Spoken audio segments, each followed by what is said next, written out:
তিন দশক পর 2019 সালে ঢাকা বিশ্ববিদ্যালয় ছাত্র সংসদ নির্বাচন হলেও ডাকসু স্বতন্ত্র প্রতিষ্ঠান হিসেবে দাঁড়াতেই পারেনি, বরং সরকার দলীয় ছাত্র সংসদ দ্বারা ছিল প্রভাবিত।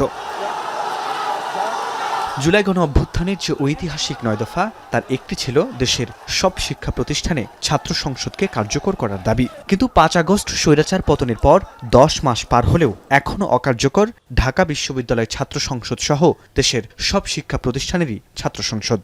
ঢাকা বিশ্ববিদ্যালয়ের সাধারণ শিক্ষার্থী সহ বিভিন্ন ছাত্র সংগঠনও দফায় দফায় আন্দোলন করেছে ডাকসুর দাবিতে। কেউ কেউ চেয়েছে আগে গঠনতন্ত্রের সংস্কার, তারপর নির্বাচন।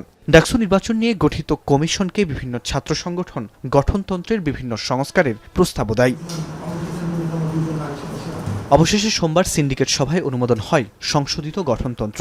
এর আগে ডাকসু নির্বাচনের 6 সদস্যের নির্বাচন কমিশন থাকলেও এবার নির্বাচন পরিচালনায় স্বচ্ছতা, গ্রহণযোগ্যতা ও সার্বিক সহায়তা নিশ্চিত করতে কমিশনের সদস্য সংখ্যা বাড়িয়ে সর্বোচ্চ 10 জন করা হয়েছে। উদ্ভিদ বিজ্ঞান বিভাগের অধ্যাপক ডক্টর মোহাম্মদ জসিমউদ্দিনকে প্রধান রিটার্নিং কর্মকর্তা করে বাকিদের দায়িত্বও বন্টন করা হয়েছে। 31 জুলাইয়ের মধ্যে নির্বাচন করা সম্ভব বলে এদিন গণমাধ্যমকে জানান প্রক্টর। আমরা যেটা ওয়ার্কআউট করে দেখেছি তাতে জুলাই মাসের মধ্যে নির্বাচন করা সম্ভব। ঢাকা বিশ্ববিদ্যালয় প্রশাসনের এই সিদ্ধান্তকে স্বাগত জানাচ্ছে সব ছাত্র সংগঠনই। গঠনতন্ত্রে ভোটার ও প্রার্থীর বয়স সীমা বেঁধে দেওয়ার প্রয়োজন ছিল বলে মনে করছে বাংলাদেশ গণতান্ত্রিক ছাত্র সংসদ। ছাত্র শিবিরও বলছে ডাকসুর সভাপতির পদকে অলংকারিক পদ হিসেবে রেখে গঠনতন্ত্রে সংশোধন করা যেত। বিশ্বমানের থার্মিক্স রড, সালাম স্টিল থার্মিক্স, দেশের একমাত্র থার্মিক্স রড। সভাপতির যেই কার্যক্ষমতা, সেই কার্যক্ষমতার ব্যাপারে আমাদের প্রস্তাবনা ছিল এটাকে অলংকারিক করা। নির্বাচিত যে ডাকসু প্যানেল আসবে, আমরা আশা করব সেই প্যানেলের মাধ্যমে যে সংস্কার প্রস্তাবনাগুলো আমরা দিয়েছি এবং অন্যান্য ছাত্র সংগঠনগুলো দিয়েছে, তাদের প্রস্তাবনাগুলোর আলোকে একটা সংস্কার, মৌলিক যে সংস্কার আমরা চেয়েছি সেই সংস্কারটা বাস্তবায়িত হবে।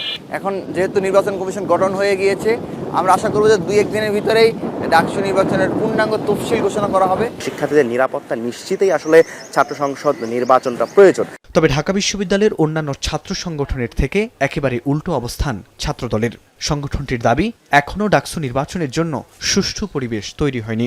এই প্রশাসনের আসলে সক্ষমতা নাই ঢাকা বিশ্ববিদ্যালয়ের শিক্ষার্থীদেরকে নিরাপত্তা দেওয়ার। এরকম একটা পরিস্থিতি রেখে আসলে এই প্রশাসন কোনোভাবেই সুষ্ঠু এবং কার্যকর পরিবেশ নিশ্চিত করতে সক্ষম না। এদিকে প্রক্টর বলছেন, ক্যাম্পাসে নিরাপত্তা নিশ্চিত করতেই বিশ্ববিদ্যালয় প্রশাসন কাজ করে যাচ্ছে।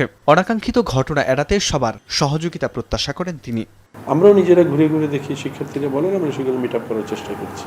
আমাদের প্রচেষ্টা আছে, আমরা নিরবিচ্ছিন্ন কাজ করছি, আমার টিম কাজ করছে, আমার আনসার কাজ করছে, আমার ভলান্টিয়ার ছাত্ররা কাজ করছে। সংশোধিত গঠনতন্ত্রে ডাকসু ও হল সংসদ নির্বাচনে ভোটার ও প্রার্থী হতে হলে শিক্ষার্থীকে ঢাকা বিশ্ববিদ্যালয়ের পূর্ণকালীন শিক্ষার্থী হতে হবে। ফরহাদ বিন নূর, এখন, ঢাকা।